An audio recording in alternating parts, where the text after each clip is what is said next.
Buenos días, hermano. El Señor les bendiga. O buenas tardes, en este caso. Eh, Quisiera invitarles a buscar en sus Biblias, en la carta del apóstol Pablo a los Colosenses, y manténganla abierta allí para leer los versículos 8 al 15 del capítulo 2. Colosenses 2, 8 al 15, donde revisaremos o veremos acerca de la exclusiva suficiencia de nuestro Señor Jesucristo. Es bueno recordar que son tres los grupos de falsas doctrinas que estaban penetrando allá en la iglesia en Colosas. Los gnósticos, que todavía no eran calificados como tales, pues apenas estaban en sus comienzos, y que ellos ponían en duda la divinidad de Jesucristo e incluso su humanidad, haciendo algo totalmente extraño a lo que pudiera ser. Estaban los judaizantes, el grupo de judíos que habían entrado al Evangelio y que querían que los cristianos asumieran las prácticas propias de la religión judía. Y estaban aquel grupo de ascetas que también tenían un origen judío.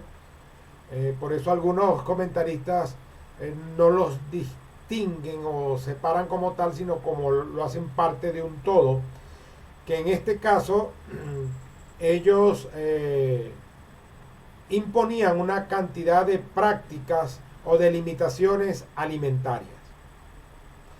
Pablo escribe desde su presidio allá en Roma entre los años 60 y 63 después de Jesucristo, y lo hace para combatir precisamente estos errores, principalmente aquellos que negaban la divinidad de nuestro Señor Jesucristo y su manifestación corporal o su humanidad. Pablo deja claro que el lugar de Cristo en la vida cristiana lo abarca todo y excluye a todo lo demás. Veamos los versículos 8 al 10.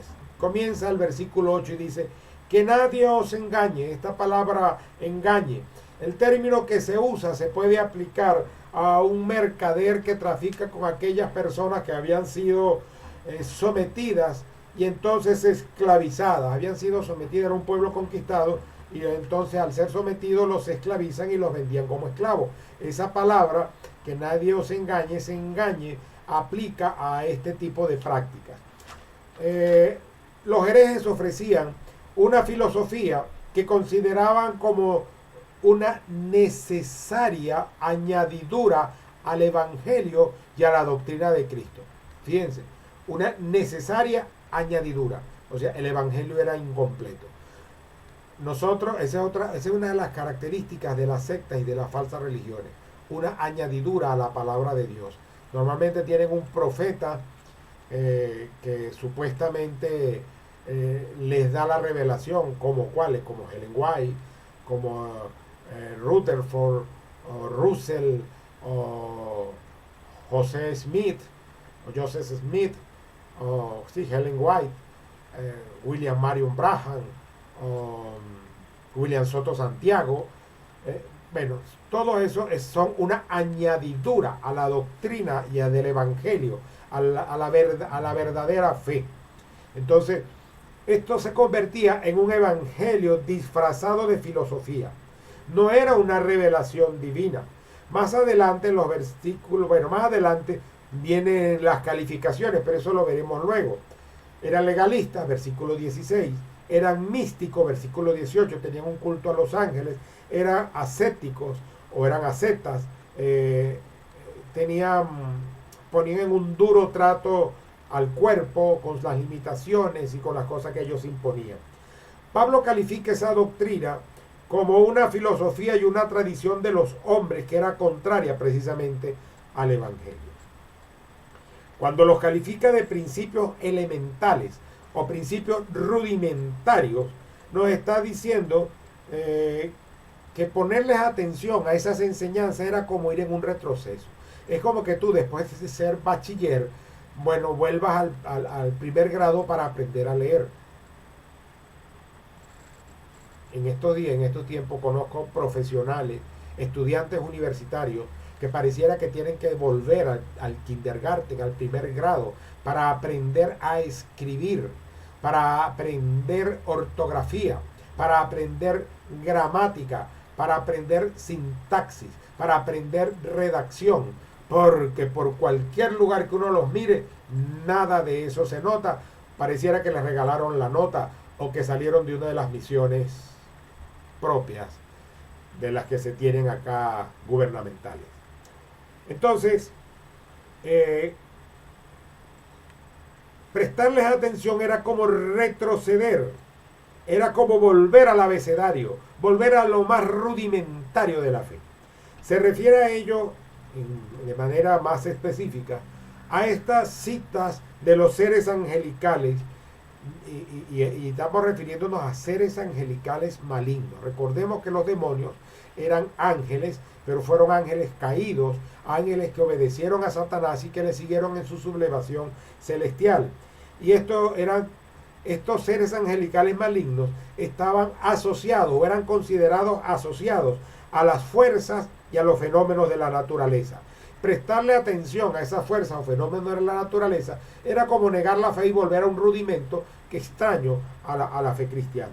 Pero refiere también a la astrología, que para ese tiempo llegó a convertirse en algo, en un movimiento más que filosofía, en una creencia reinante y que querían imponerla en la iglesia. Para sus tiempos, gente importante, gobernante, incluso personas tenidas por sabias, actuaban o no dependiendo de si los astros estaban en posición o si había una recomendación, si algún astro marcaba esto o marcaba lo otro, entonces ellos obedecían. Ese tipo de creencias seculares, no cristianas, ajenas a la escritura, querían imponerlas dentro de la práctica cristiana. Versículo número 9. Aquí todo este versículo 9 es una afirmación de la deidad o de la divinidad de nuestro Señor Jesucristo. Pues nuestro Señor Jesucristo posee todos los atributos y todos los poderes que son ilimitados de Dios. Dice, en Él habita toda la plenitud de Dios. De esta manera, el apóstol Pablo ataca de manera decidida la postura gnóstica o de esta doctrina del gnosticismo, que para aquel momento era incipiente, de que Jesús no tuvo un cuerpo real, que no tuvo un cuerpo verdadero, que era más o menos, fue un eón que bajó a la tierra. Acuérdense que ellos hablaban de que había más o menos 40 eones entre Dios y el humano, porque Dios era santo, puro, y la humanidad y lo material era malo. Entonces habían emanaciones, y que él era una de esas emanaciones, que incluso en su humanidad, que cuando él caminaba sus marcas no quedaban pisadas o no marcaba huellas, en fin. Que él no tuvo un cuerpo real, que no tuvo un cuerpo verdadero, que con Cristo, ese eón descendió cuando Cristo fue bautizado y que lo abandonó cuando Cristo estaba allá en la cruz del Calvario. Esa es una perversión, una mentira totalmente que podemos nosotros simplemente despacharla con una mirada elemental de la escritura y la palabra de Dios. Dice Juan capítulo 1, el versículo 14, y aquel verbo, Jesucristo, fue hecho carne y habitó entre nosotros, y vimos su gloria, gloria como del unigénito del Padre, lleno de gracia y de verdad. Versículo 10, y estáis completos en él. Por la unión del verdadero cristiano con Jesucristo, al haber entregado su vida, haberse sometido a Él, estar bajo su señorío, ser parte de la iglesia, que es el cuerpo de Cristo, y Cristo la cabeza de la iglesia, el creyente se vuelve moral y espiritualmente en practicante de la voluntad divina y en un participante de la naturaleza de Cristo. Esto parece raro escucharlo así, pero la Biblia lo enseña. En Juan 1:16 dice el apóstol Juan, porque de su plenitud, ¿de quién? ¿La plenitud de quién? De Jesucristo. Tomamos todos. ¿Quiénes son todos? El pueblo de Dios, los salvos, los cristianos, los redimidos, y gracia sobre gracia. Pero el apóstol Pablo más adelante, en Efesios 3:18 al 19, nos dice que seáis plenamente capaces de conocer el amor de Cristo, que excede a todo conocimiento, que supera todo conocimiento, para que seáis llenos de toda la plenitud de Dios.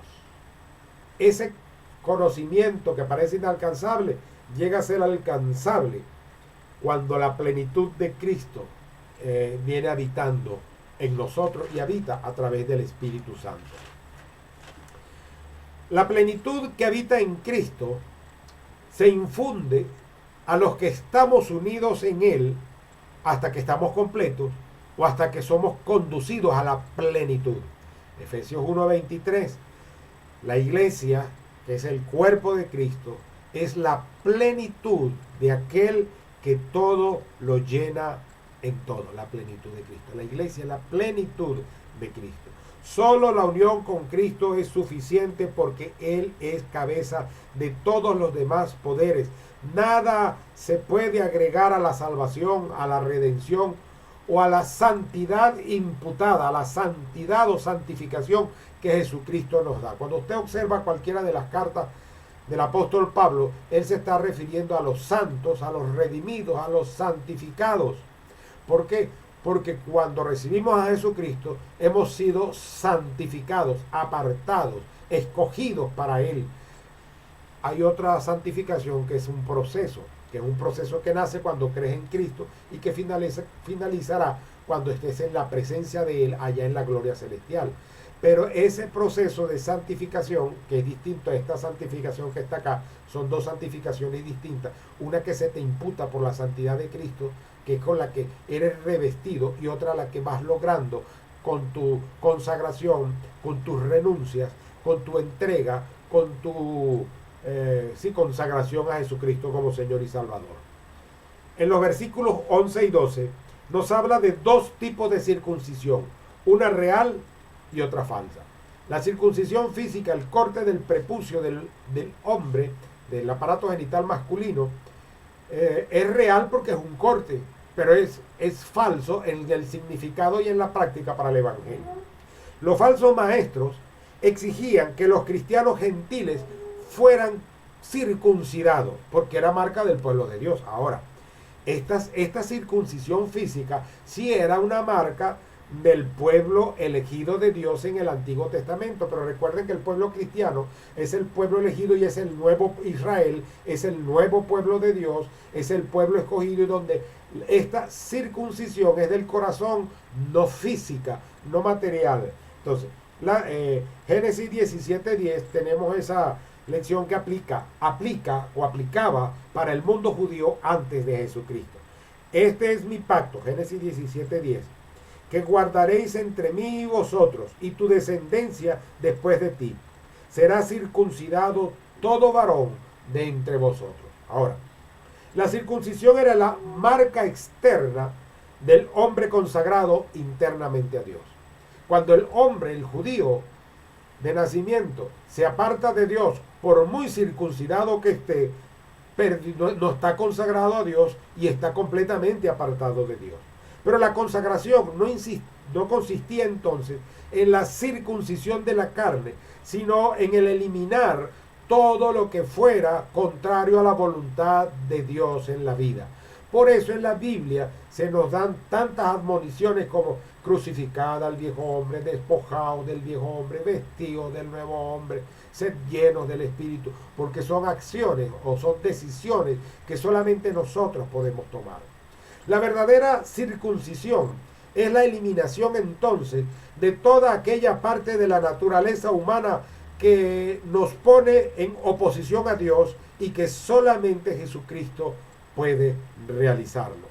Una circuncisión espiritual que significa cortar de la vida del hombre todo aquello que le impida ser un hijo obediente a Dios.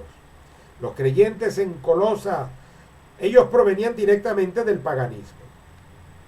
Ellos, de manera intencional y consciente, habían abandonado un estilo de vida por otro. Habían renunciado a una práctica de vida contraria al Evangelio para asumir una nueva práctica conforme al Evangelio. El acto del bautismo era un acto de decisión voluntaria. consciente y deliberada. Cuando tú llevas a un niño a bautizar, ahí no hay ni decisión voluntaria, ni es consciente, ni es deliberado. Así que el bautismo tenía tres características. Era de adulto, para estar consciente y plenamente consciente de la decisión que se tomaba y a quién se seguía, porque era un símbolo de nuestra unión con Cristo. Era de instrucción, porque la persona formaba, recibía primero una instrucción en cuanto al significado de lo que debía hacer, y era por inmersión. La persona tenía que ser sumergida totalmente. Si te echan 4 gotas de agua en la cara, no te están bautizando, te están rantizando. Si te derrama un perolito de agua en la cabeza, no te están bautizando, te están queoptizando. Si te echan agua y te friegan la frente, eso no te bautizaron, te luoptizaron. Y son cosas totalmente distintas. Así que el bautismo contenía el símbolo de que su vida antigua o pasada había muerto, o que ellos habían muerto para esa vida pasada de pecado y pasaban a ser entonces una nueva persona con una nueva vida en Jesucristo. Este simbolismo solo podía tener sentido o ser real cuando la persona cristiana creía firmemente en la vida, en la muerte, en la resurrección de Jesucristo, y solo podía tener lugar cuando la persona creía en la obra efectiva de Cristo en la cruz y en su resurrección de los muertos. Y esta simbología solo podía ser aplicada cuando, estando sumergido, era el símbolo de haber muerto y haber muerto al pecado, y cuando esa era sacado del agua de la inmersión, era el símbolo de haber resucitado a una nueva vida. La única y verdadera circuncisión es cuando una persona se une o apropia de los hechos redentores de Cristo, muriendo y resucitando con Él, simbolizándolo precisamente en el bautismo. En los versículos 13 al 15, ahí vamos a ver la obra de Dios a favor del hombre. Pablo usa una serie de imágenes para mostrar lo que Dios hizo en Cristo a favor de cada uno de nosotros, de los hombres cristianos, y que está a disposición de aquel hombre o aquella persona que no ha entregado su vida a Jesucristo, porque Cristo también murió por él. Ahora, esos favores, versículo 13, da vida a los hombres que estaban muertos. Quiere decir que aún en nuestra actualidad hay personas que pueden hablar contigo, que tú les puedes ver llenas de vida, pero están muertos espiritualmente. Los hombres estaban muertos en sus pecados, porque el pecado separa de Dios, y la paga del pecado es la muerte, o sea, la separación eterna de Dios. Ellos estaban derrotados por el pecado, eran impotentes para romper sus cadenas de pecado y eran impotentes para enfrentar la condenación. Cuando Jesucristo habita en nosotros, tenemos el poder, o mejor dicho, Él derrota el pecado, Él rompe las cadenas y nos da a nosotros el poder para vivir en la libertad con la que Cristo nos hizo libres. Cuando hubo a los esclavos acá en Venezuela fueron liberados, ellos pudieron haber festejado su libertad, pero se quedaron trabajando en las haciendas de sus amos, porque era lo que sabían hacer. Fueron pocos los que apropiaron la libertad para salir de su frontera y para experimentar el mundo. Nosotros, cuando recibimos a Cristo en nuestra vida, nuestras cadenas de pecado han sido rotas y estamos libres, no para quedarnos en la esclavitud del pecado, sino para ser libres a vivir la vida que Jesucristo nos ofrece. La obra de Cristo es una obra de poder, porque dio vida a hombres que estaban muertos o que estábamos muertos en nuestros delitos y pecados. Es una obra de gracia, una obra que no merecemos, porque alcanzó a quienes no tenían razón para esperar algún beneficio divino. En el versículo 13 también encontramos perdonándoos todos los pecados, y a partir entonces del 14 comienzan las figuras. Borró o anuló la lista de acusaciones en nuestra contra. Perdonó todos nuestros pecados. Siendo culpables, ahora somos inocentes, hemos sido perdonados. Pero hay personas que usted puede perdonar, pero sigue llevando la marca de lo que hizo, ¿verdad? Y se me vienen un montón de casos a mi mente, pero no los voy a mencionar. Borró o anuló la lista de acusaciones en nuestras contras. Hoy eso se puede conseguir con dinero en los gobiernos de cualquier parte del mundo. La palabra que se traduce aquí para borrar o anular nos lleva a ver a Dios en su misericordia, anulando completamente un acta que nos era contraria, como si jamás hubiera existido, no quedando rastro alguno. Los escribas de la época, el papiro era muy costoso y ellos escribían con su tinta, pero esa tinta no tenía una especie de químico que hiciera una fijación en ese papiro. Entonces ellos podían con un solvente eliminar la escritura del papiro y volverlo a usar. Aquí nos encontramos entonces nosotros, me está traicionando este micrófono que se me cayó, nos está traicionando, yo hasta me equivoco de en cuál lado está porque me estoy viendo al revés.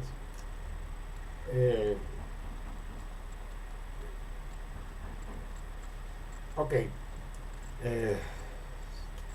me perdí un momentico aquí donde estaba. Se anula completa el acta que nos era contraria, como si jamás hubiera existido y no quedando rastro alguno para nosotros. Así que él quita esa acta, pero no hace como precisamente hacía el escriba que lo borraba, sino que la quita, la quitó completamente. Y no solamente la quitó, sino que dice el versículo 14, quitó el acta que nos era contraria y la clavó en la cruz. Significa que en la misma cruz de Cristo fue crucificada nuestra misma acusación y fue cubierta con la sangre de Cristo, no quedando oportunidad de que pudiese ser leída por nadie, porque fue cubierta por esa sangre que derramó nuestro Señor Jesucristo en la cruz del Calvario. La acusación, entonces, la condenación fue ejecutada en la misma ejecución o muerte de nuestro Señor Jesucristo. Fue eliminada como si nunca hubiese existido, de tal manera que jamás se la volverá a ver. Por la gracia de Dios, los verdaderos cristianos ya no somos unos criminales o unos quebrantadores de la ley divina. Ahora somos considerados hijos de Dios que retornamos al hogar del Padre Celestial. En el versículo 15, y despojando a los principados y a las potestades, Jesús despojando a los principados y a las potestades, les quitó su símbolo, les quitó su poder, les quitó su autoridad, les quitó sus armas y los sometió. Jesús los sometió y los hizo cautivos, derrotándolos definitivamente. La palabra que usa aquí para despojando se aplica al despojo de arma y de armadura que tenía un soldado enemigo derrotado. Al ser derrotado y rendirse, entregarse, era despojado de su armamento y era despojado de su armadura. La imagen entonces nos describe el triunfo de un general romano marchando victorioso con su ejército, seguido por el cortejo de derrotados y cautivos que habían sido conquistados. Todas estas imágenes nos afirman la suficiencia total de la obra de Cristo. El pecado está perdonado y el mal está vencido. Por eso dice en la Escritura, ¿dónde está, oh muerte, tu aguijón? ¿Dónde, oh sepulcro, tu victoria? Porque fueron vencidos, sometidos, derrotados. ¿Qué más se requiere? Absolutamente nada que alguien pueda añadirnos, ni prácticas judías, ni conocimientos particulares o especiales de los gnósticos o de los ascetas, nada que pueda hacer los hombres. Cristo ya lo hizo todo. Jesucristo es suficiente. Y gloria a Dios por la suficiencia de nuestro Señor Jesucristo para salvarnos, para darnos vida, para darnos perdón, para darnos salvación, y que solamente nosotros tenemos que creer en lo que Él hizo, someternos a Él, sujetarnos a su palabra y obedecerle. Pero todo esto es consecuencia de nuestra entrega, de nuestra confesión de pecado, del perdón recibido. ¿Cuál es la consecuencia? Una nueva vida en Cristo. El Señor nos bendiga. Oremos. Amado Dios y Padre Celestial, te damos gracias, mi Dios, por el tiempo que nos has permitido estar aquí. Gracias porque tu palabra ha podido ser expuesta. Y pedimos, Señor, que se pueda anidar en nuestros corazones, en nuestras vidas, y que podamos incluso atesorarla, compartirla con otros. Bendícenos en nuestros hogares y ayúdanos, Señor, a sobrellevar por tu gracia y tu poder esta situación que estamos viviendo, completamente extraña para nosotros, y permite, oh Dios, que no nos acostumbremos a lo malo, sino que hagamos lo correcto, como lo hemos hecho, como nos has enseñado, como lo dice tu palabra. Y en Cristo Jesús te lo pedimos y damos gracias. Amén y amén.